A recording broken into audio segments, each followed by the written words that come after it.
اب جانے کا وقت آ گیا ہے. میں نے فقیری جو حضور کی دیکھی تھی اس میں نے وقت گزارا ہے، اور دیکھ میں جا بھی فقیری میرا لے سجدہ سا توڑ نہیں پائی، جان بھی دیتی تیرا تیرے.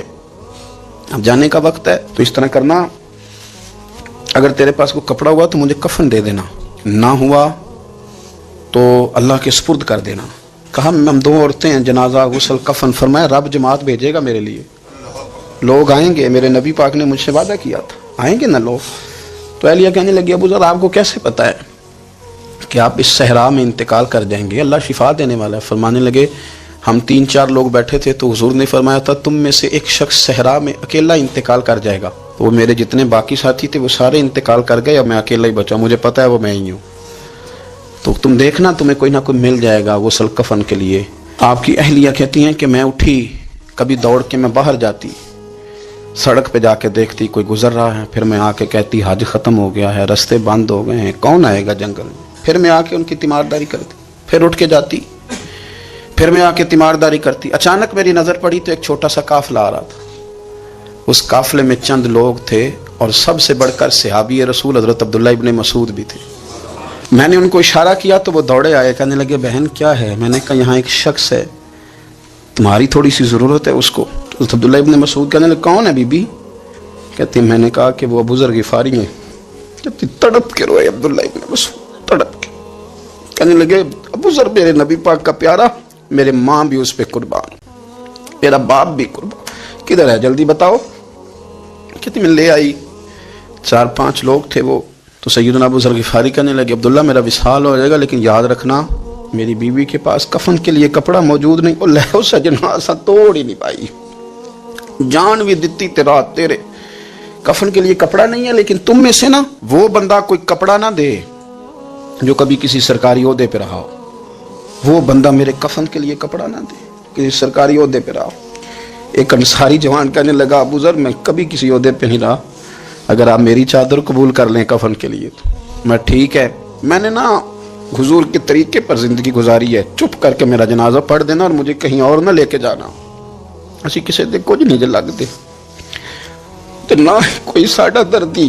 یہیں کسی صحرا میں جنگل میں یہیں کوئی قبر کھود کے مجھے دفن کر دینا، مجھے جانے نہیں ہے کسی جگہ. حضرت عبداللہ ابن مسعود رضی اللہ تعالیٰ عنہ نے جنازہ پڑھایا، اور اس درویش کو جو 5ویں یا 4تھے مسلمان ہیں ان کو وہاں دفن کیا. جب خبر پہنچی نا مدینے تو سب سے زیادہ آنسو مولا علی نے بہائے، سب سے زیادہ حضرت علی نے. لوگوں نے کہا اتنا کیوں روتے ہو؟ فرمایا 2 ہی تو بندے تھے جو اللہ کے راستے میں کسی کی پرواہ نہیں کرتے تھے، اب ایک ہی رہ گیا ہے. کہا حضور کیا مطلب؟ فرمایا 2 ہی تھے، ایک ابو ذر اور ایک علی، اب اکیلا علی تو رہ گیا، وہ چھوڑ کے چلے گئے. حضرت سیدنا ابو ذر غفاری رضی اللہ تعالیٰ عنہ اس عظیم شخص کا نام ہے. سردار قبیلے سے تعلق تھا، بڑے بہادر تھے، پر حضور کو فقیری میں دیکھا تو پھر زندگی اسی فقیری میں گزار دی، اسی فقیری میں، اسی طریقے میں وفا کر کے نا اسی رنگ میں گزار دی، انہی نقشوں پہ رہے. اگرچہ جائز تھا، بڑے بڑے لوگ تھے، بڑے بڑے لوگ تھے. حضرت عبد الرحمن ابن عوف بڑا مال تھا، حضور نے ان کو جنتی کہا، ان کے پیچھے نماز پڑھی، سب ٹھیک تھا. پر فرماتے تھے یار میں انکار نہیں کرتا، پر میرے نبی نے فقیری کی، حضور نے ایک وقت کھایا ایک وقت بھوک کاٹی، تم کس طرح بھر بھر کے پیٹ کھاتے ہو، تم کس طرح اتنی آسانیاں دیکھتے ہو. حضرت ابو ذر غفاری فرماتے تھے مجھے میرے نبی پاک نے 6 باتوں کی وصیت کی تھی، اپنے بچوں کو بتاتے تھے، دوستوں کو 6 باتوں کی حضور نے وصیت کی تھی. سب سے پہلے حضور نے فرمایا تھا ابو ذر مسکینوں سے محبت کرتے رہنا. دوسرا نبی پاک صلی اللہ علیہ وسلم نے فرمایا تھا جب بھی دیکھنا نیچے والوں کو دیکھنا، اوپر والوں کو نہ دیکھنا، مالداروں جاگیرداروں پہ توجہ نہ کرنا، ذہن خراب ہوگا، نیچے دیکھنا، غریبوں کی طرف توجہ رکھنا. تیسرے نمبر پر نبی پاک صلی اللہ علیہ وسلم نے فرمایا تھا ہر حال میں حق بات کہنا اگرچہ وہ کڑوی ہو. چوتھے نمبر پہ میرے محبوب نے فرمایا تھا اللہ کے معاملے میں کسی کی پرواہ نہ کرنا، کوئی کیا کہتا ہے کہتا رہے، تم رب کے راستے پہ چلتے رہنا، ملامت کی پرواہ نہ کرنا. اور 5ویں نمبر پر میرے نبی پاک نے مجھ سے کہا تھا اگر رشتہ دار تجھ سے تعلق توڑیں بھی نہ تو جوڑ کے رکھنا، صلہ رحمی نہ چھوڑنا. میں نے شروع میں ایک بات کی تھی کہ اپنی خواہشات کو نا حضور کا غلام بنا دیں، سوچیں سمجھیں کہیں وہ لفظ جو مدینے والے رسول کو پسند ہیں، پھر دیکھنا مسلمان ہونے کا مزہ آئے گا. پھر ذائقہ نصیب ہوگا۔ اللہ ان کے درجات بلند فرمائے۔ آخر دعوانا